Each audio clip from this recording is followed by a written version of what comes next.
Bien, salut à tous, c'est Mister COC et on se retrouve pour une nouvelle vidéo Clash Royale. Et donc je vais vous expliquer pourquoi le prince est indispensable dans votre deck, voilà, pour attaquer. Donc on va passer tout de suite au gameplay.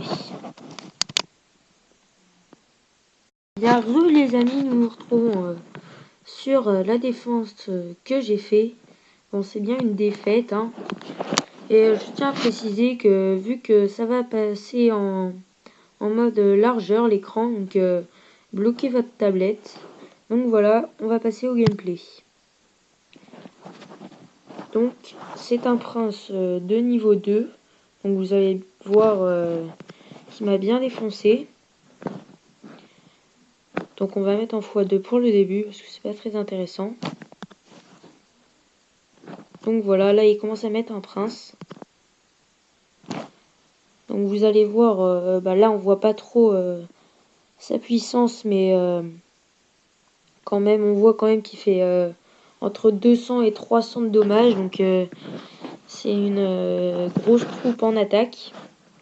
Donc je vais parler aussi d'un de ses défauts, parce que faut quand même que je dise un peu de tout, hein. Je vais pas dire que ce qu'il a de bien.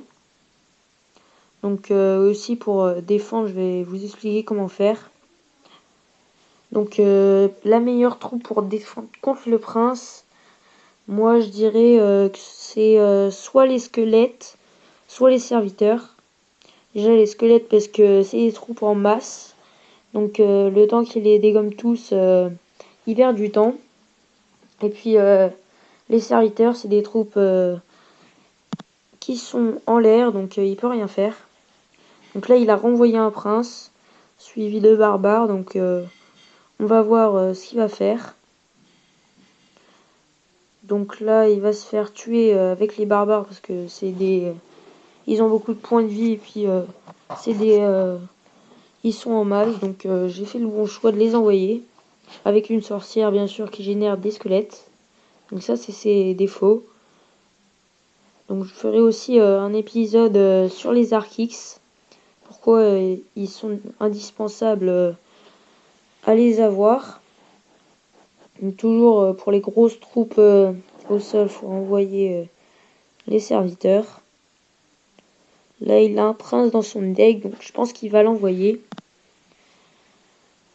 Donc là, il envoie des serviteurs pour défendre. Donc là, je vais lui avoir une tour. Vous allez voir que par la gauche, il va bien me défoncer avec son prince. Donc voilà, il met son prince et vous allez voir qu'il va faire un travail monstrueux. Donc déjà, regardez le géant, hein, il va disparaître en 2 secondes. Donc là, les barbares, ils défoncent ma witch. Donc là, en fait, il s'est fait tuer son prince. Il en a un autre, donc je crois qu'il va l'envoyer vers la droite. Si je dis pas de bêtises. Non, il l'envoie encore vers la gauche pour défendre contre le géant. Bon, c'est un bon choix quand même, le prince, pour défendre contre le géant.